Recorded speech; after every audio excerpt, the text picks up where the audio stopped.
Yo, Carlos, de 32 años, siempre he sido el hermano tranquilo. Si me hubieras preguntado el año pasado qué pensaba del matrimonio de mi hermano menor, te habría dicho que me alegraba por él. Sinceramente, Javier y yo nunca fuimos cercanos. Nunca lo habíamos sido. Pero coexistíamos pacíficamente. Éramos esos hermanos que compartieron un techo al crecer, pero no mucho más. Él era ruidoso, impulsivo, constantemente rodeado de amigos o dramas. Yo era callado, un poco reservado, siempre más cómodo escuchando que hablando. Aún así, siempre aparecía para él cuando importaba. Cumpleaños, mudanza a la universidad, incluso esas rupturas desastrosas donde me llamaba, arrastrando las palabras a las 3 de la mañana. Yo contestaba. Yo iba. Siempre iba. Así que, cuando llegó la invitación de la boda, confirmé mi asistencia sin pensarlo 2 veces. Se sentía como algo obvio. Después de todo, yo era su único hermano. Debía haber notado las señales. La invitación decía Carlos más invitado, pero no hubo llamada, ni mensaje, ni un oye, hermano, qué ganas de verte allí. Cuando le envié un mensaje de texto para preguntarle cuál era el código de vestimenta, solo una pregunta casual, me respondió 2 días después con un emoji de pulgar hacia arriba. Eso fue todo. No, nos vemos pronto. Ningún detalle. Lo atribuí al estrés. Las bodas son un caos. Tal vez estaba abrumado. Eso me dije a mí mismo porque la alternativa de que no le importara si yo iba o no era algo que no estaba listo para considerar. El día de la boda era brillante y caluroso, el tipo de tarde de finales de verano donde todo se siente fuerte. Conduje 2 horas hasta el lugar, un viñedo elegante del que nunca había oído hablar, pero inmediatamente me di cuenta de que era el tipo de lugar que costaba una pequeña fortuna solo respirar en él. Filas de sillas blancas frente a un altar empapado de flores, y todo olía a rosas frescas y dinero. Había traído un regalo, un sobre con un cheque generoso, más de lo que probablemente debería haber dado, pero de nuevo, se sentía como algo obvio. Javier era familia. Uno aparece, apoya, da. Me acerqué a la mesa de bienvenida y sonreí a la chica detrás del portapapeles. Escaneó la lista, frunció el ceño ligeramente, luego garabateó algo en un póster antes de mirar hacia arriba. Solo tú, ¿verdad? Asentí, un poco desconcertado por su tono. Sí, Carlos. Apuntó vagamente hacia el lado más alejado de la zona de asientos. Estamos bastante llenos, pero hay algo de espacio para estar de pie junto al seto. Lo dijo como si me estuviera ofreciendo un privilegio. Parpadeé. ¿No hay un asiento para mí? Se encogió de hombros. Lo siento.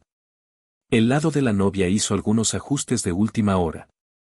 Ajustes de última hora. Como si yo fuera equipaje que no llegó al avión. Me quedé allí por un segundo estupefacto. Escaneé las filas.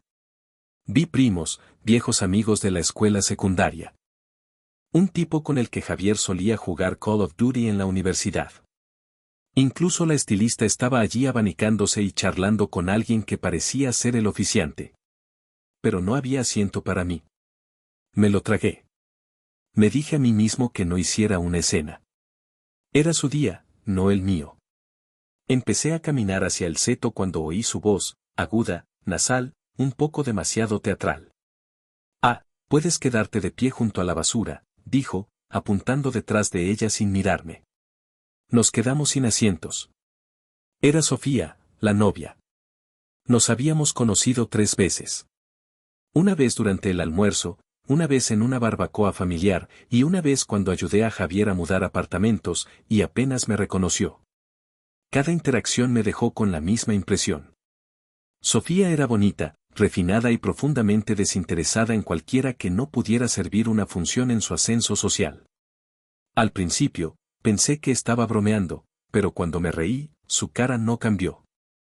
Digo, en serio, añadió, agitando una mano como si estuviera despidiendo a un camarero. Hay un lugar cerca de los contenedores. ¿Estarás bien? Miré alrededor. La gente estaba mirando. Algunos apartaron la mirada torpemente. Nadie habló, ni siquiera Javier. Lo vi a pocos metros de distancia ajustándose la corbata y hablando con uno de los tíos de Sofía. Me miró, me dedicó una sonrisa tensa y luego volvió a su conversación, como si esto fuera normal, como si estuviera bien, como si yo no fuera el tipo que le ayudó a pagar una factura de tarjeta de crédito el año pasado cuando el anillo de Sofía accidentalmente fue puesto en su fondo de emergencia. Y fue entonces cuando algo hizo clic. No ira, ni siquiera tristeza, solo claridad. Miré el regalo en mi mano, un sobre con un cheque de 4 dígitos y una nota escrita a mano deseándoles felicidad, y me di cuenta exactamente de lo que era para ellos. Una billetera, un marcador de posición, ruido de fondo. Me volví hacia Sofía y sonreí. Apropiado, dije, asintiendo hacia los contenedores, ya que ahí es donde pertenece este matrimonio. No recuerdo si ella dijo algo a cambio. Tal vez jadeó. Tal vez no. Simplemente me di la vuelta, caminé hacia el estacionamiento y sentí el peso de algo levantarse de mis hombros. Fue entonces cuando oí pasos detrás de mí rápidos, desiguales. Carlos, espera, Javier. Seguí caminando, y justo cuando llegué a la puerta del coche, me alcanzó. En serio, vas a hacer una escena, dijo sin aliento y con la cara roja. Esta es mi boda, tío. Lo miré, realmente lo miré, y me di cuenta de que ya no lo reconocía. No dije una palabra. Se quedó allí respirando con dificultad como si lo acabara de golpear en el estómago, como si él fuera el que acababa de ser apartado como el reciclaje de la semana pasada. Mira, dijo, mirando nerviosamente hacia el lugar de la boda. Estás siendo dramático. Sofía no quiso decir nada con eso. Levanté una ceja. Me dijo que me quedara de pie junto a la basura. Javier se frotó la parte posterior de su cuello. ¿Está bien? Sí, eso no fue genial, pero es su gran día. Está estresada. Ya sabes cómo se pone cuando las cosas no salen exactamente bien. Eso ahí mismo, esa pequeña línea, me golpeó más fuerte de lo que esperaba. Ya sabes cómo se pone. Como si hubiera ensayado esta excusa antes. Como si hubiera habido otros momentos, tal vez más pequeños, tal vez peores, y los pasó por alto con la misma frase. No me estaba defendiendo. Me estaba manejando como si fuera otro posible desastre de relaciones públicas en su día de boda cuidadosamente curado. Abrí la puerta del coche, metí el sobre de nuevo en mi bolsillo, y tomé una respiración larga. Ni siquiera notaste que no tenía un asiento. La boca de Javier se abrió. Se cerró. Pensé que encontrarías uno. Me reí una vez. Frío. Incluso el asistente del DJ consiguió un asiento. Tío, la técnica de pestañas de tu prometida consiguió uno. Pero no tu hermano. Apartó la mirada. Su silencio fue toda la confirmación que necesitaba. Dijo que quería una ceremonia pequeña, murmuró. Pero no tan pequeña para 20 de sus amigos que nunca he conocido. Dije, seamos honestos, esto no fue un accidente. Esto fue calculado. No lo negó. Y honestamente, eso dolió más que si lo hubiera hecho. Negué con la cabeza y me subí al coche. No cerré la puerta de golpe. No salí a toda velocidad. Simplemente me senté por un momento, dejando que el aire acondicionado zumbara alrededor de mí mientras lo veía parado allí, todavía tratando de decidir si valía la pena defender a su novia o salvar la última amenaza de decencia que quedaba entre nosotros. Entonces él llamó. Bajé la ventana hasta la mitad. Mira, dijo, bajando la voz. Lo siento. Vale, Sofía. Es particular. Y tal vez sintió que no apoyabas nuestra relación. Nunca dije una palabra contra ella. Interrumpí. Ese es el problema. Él espetó. Siempre eres tan callado, tan distante. Actúas como si fueras mejor que todos. Y ahí estaba. No solo Sofía, no solo una silla perdida. Esto había estado hirviendo a fuego lento durante años, burbujeando debajo de cada interacción educada y sonrisa forzada. Entrecerré los ojos. ¿Crees que esto se trata de que yo sea callado? ¿O se trata de que necesitas personas que aplaudan lo suficientemente fuerte como para oír por encima de tus propias dudas? Javier dio un paso atrás como si lo hubiera abofeteado. Pues, sí, dije, agarrando el volante. Vaya. Salí lentamente, dejándolo de pie en la grava como un hombre que no estaba seguro de si había perdido algo o esquivado una bala. Y no miré atrás. No cuando pasé las filas de coches aparcados.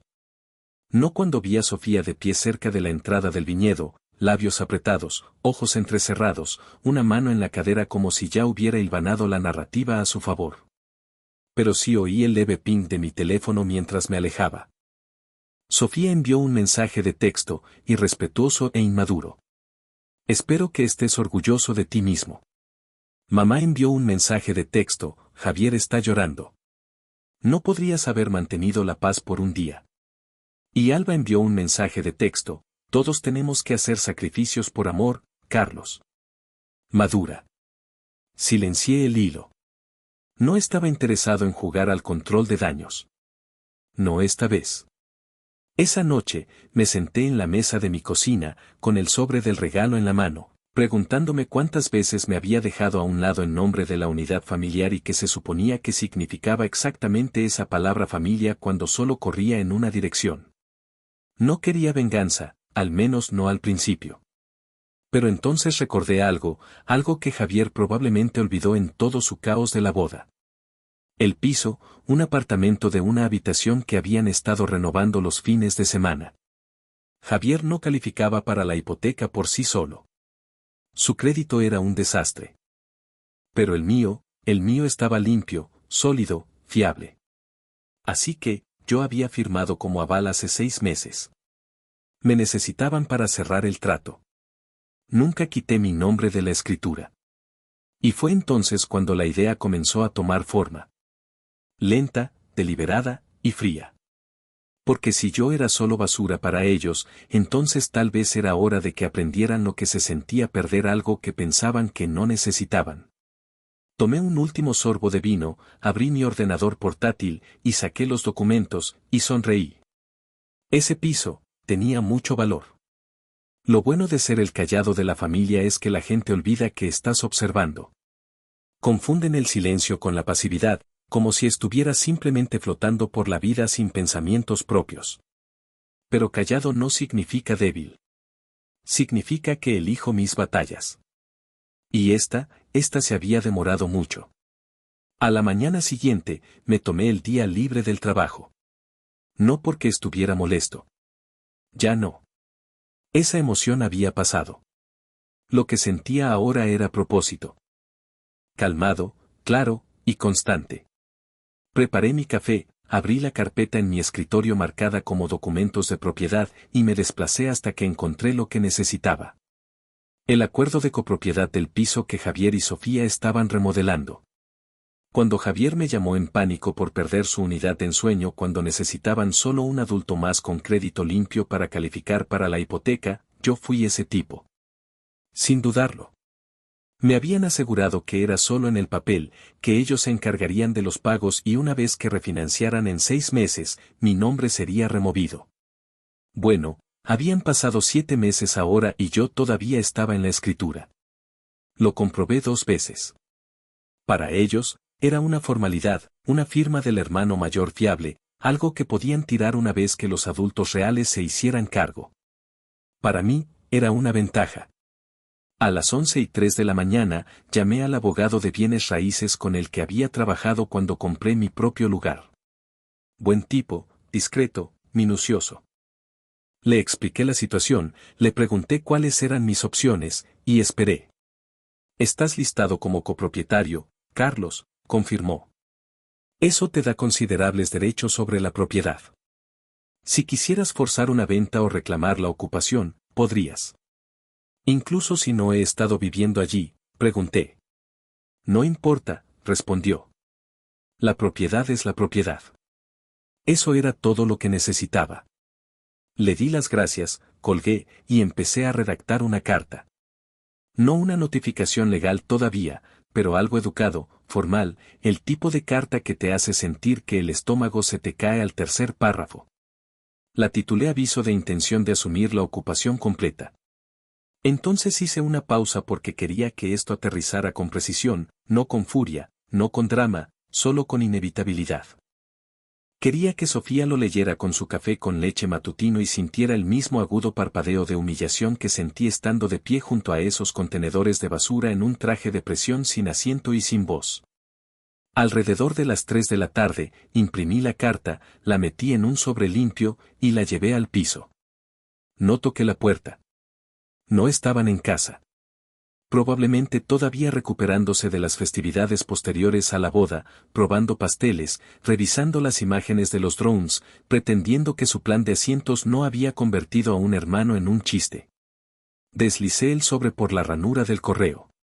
De camino de vuelta a mi coche, eché una última mirada al piso. Realmente era un lugar agradable. Exterior de mediados de siglo, mucha luz. Había ayudado a pintar esas paredes, llevado ese horrible sofá que Sofía insistió en tener. Dijo que era beau chic. Javier ni siquiera sabía lo que eso significaba. Me subí a mi coche y me alejé, sintiéndome más ligero que en meses. 3 horas después, mi teléfono explotó. Javier envió un mensaje de texto. ¿Qué es esta carta? ¿Estás hablando en serio? No respondí. 1 minuto después, Javier envió un mensaje de texto. No puedes hacer esto, tío. Sofía está volviéndose loca. Acabamos de casarnos. Este es el peor momento posible. Finalmente respondí. Deberías haber pensado en eso antes de decirme que me quedara de pie junto a la basura. Leído. No hubo respuesta. Me los imaginé en la sala de estar. Sofía agitando la carta como si fuera radiactiva. Javier caminando de un lado a otro, murmurando, revisando internet para ver cómo remover a un copropietario de una escritura. Probablemente buscando mi nombre en Google, preguntándose si realmente lo decía en serio, si lo llevaría a cabo. Sonreí porque sí lo hacía, y lo haría. Al día siguiente, comenzó la verdadera diversión.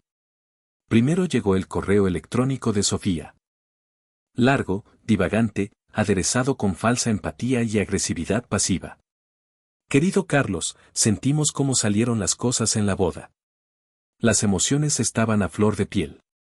Esperaba que pudiéramos empezar de nuevo como una familia, pero tus recientes acciones han hecho eso difícil. No estoy segura de por qué sientes la necesidad de intensificar las cosas, pero Javier y yo agradeceríamos una conversación para aclarar las intenciones de todos antes de que los abogados se involucren. Seamos adultos sobre esto, Sofía. No respondí. La semana siguiente, presenté la documentación inicial para forzar una venta del piso. Mi abogado les envió la notificación con mi firma pulcramente impresa en la parte inferior. Javier llamó esa noche. Su voz estaba tensa. Sin pretensiones. ¿De verdad estás haciendo esto?, preguntó. Sí. Se quedó callado por un momento. ¿Necesitas el dinero o algo? Eso me hizo reír. No. Necesito el respeto que nunca he recibido de ti o de tu esposa. Me imagino que esto es lo más cerca que voy a estar. ¿Me estás castigando por un estúpido error de asientos? No, dije. Te estoy recordando que no soy desechable. Trató de discutir, trató de culpar, incluso sacó la carta de pero somos familia. Esa siempre salía cuando las consecuencias golpeaban. Tomaste una decisión, Javier, dije en voz baja. Ahora estoy tomando la mía. Y con eso, colgué. No esperaba lo que vendría después. 3 días después, mi mamá apareció en mi puerta. Ojos cansados, labios apretados, sosteniendo un recipiente de plástico de lasaña como si pudiera borrar una década de favoritismo y negligencia. Necesitamos hablar, dijo. No, hola. No hay disculpa, solo necesitamos hablar. La dejé entrar. Se sentó rígidamente en el borde de mi sofá, la lasaña intacta en su regazo. Escuché que estás tratando de quitar el piso, dijo como si le hubiera robado caramelos a un niño. Soy dueño del piso, mamá. La mitad de él. Ella no parpadeó. ¿Sabes cuánto significa esto para Javier y Sofía? ¿Por qué estás haciendo esto? Esa palabra de nuevo, haciendo. Como si hubiera puesto el mundo patas arriba, no solo dejar de permitirlo. Porque todos ustedes me enseñaron algo, dije lentamente. Que ser callado no te da nada más que una vista desde el montón de basura. Así que estoy probando algo nuevo. Mamá frunció los labios. Ella estaba bajo estrés. Las bodas son complicadas. También lo es ser tratado como una ocurrencia tardía por tu propia sangre. Ella no discutió con eso. Simplemente se puso de pie, colocó la lasaña en el mostrador, y dijo, espero que esto valga la pena.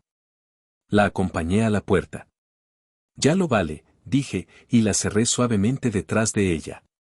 Regresé a la mesa, tomé mi café, y vi cómo la bandeja de entrada se iluminaba de nuevo. Abogados, funcionarios de hipotecas, y en algún punto intermedio, Javier tratando de encontrar un compromiso. Pero no lo habría porque yo no había terminado. Y lo que tenía planeado después, esa era la parte que nunca verían venir. El correo electrónico final de su abogado llegó 2 semanas después. Pulido, directo, y con un leve aire de desesperación debajo de la facilidad legal. Nuestros clientes, el señor Javier Carter y la señora Sofía Carter, solicitan que el señor Carlos Carter reconsidere la venta forzosa y permita una compra voluntaria de su parte. Están preparados para ofrecer una suma global de 15,000 pesos como compensación a cambio de renunciar a cualquier propiedad o reclamo legal sobre la propiedad en cuestión. 15,000, me reía a carcajadas. No por el número, sin embargo. Sí, era insultantemente bajo, pero porque era el acto final perfecto de arrogancia envuelto en falsa generosidad. Ese piso valía fácilmente $500,000. El pago inicial por sí solo había sido de 70. Y ahora querían que me fuera por el precio de un coche usado. Negativo. Escribí una respuesta rápida, copié a mi abogado, y lo mantuve simple.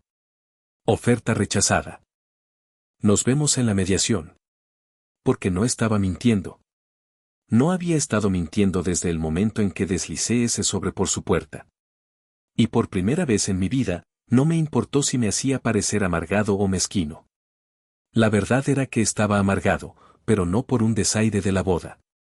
Eran años de ser tratado como una red de seguridad, solo desenrollada cuando necesitaban algo, luego empujada de nuevo en el armario cuando no lo hacían.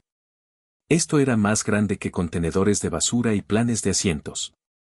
Esto era sobre cada vez que me sentaba en silencio para que alguien más pudiera hablar por encima de mí.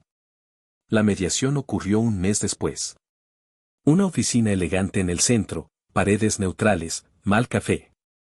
Ambos aparecieron con aspecto cansado.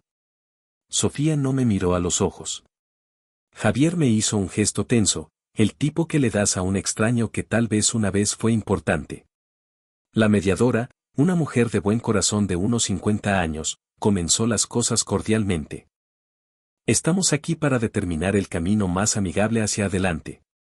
Carlos, ya que iniciaste la acción, ¿te gustaría comenzar? Lo hice.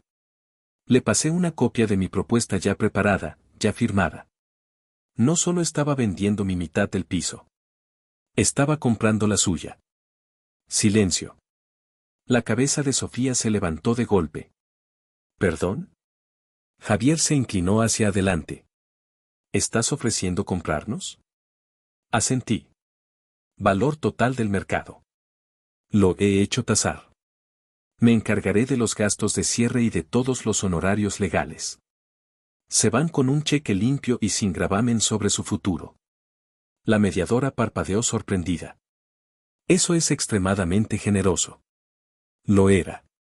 Y no se trataba de ser generoso. Se trataba de haber terminado. Javier se echó hacia atrás, visiblemente sorprendido. Los ojos de Sofía se entrecerraron. Esto es una jugada de poder. Solo quieres desalojarnos.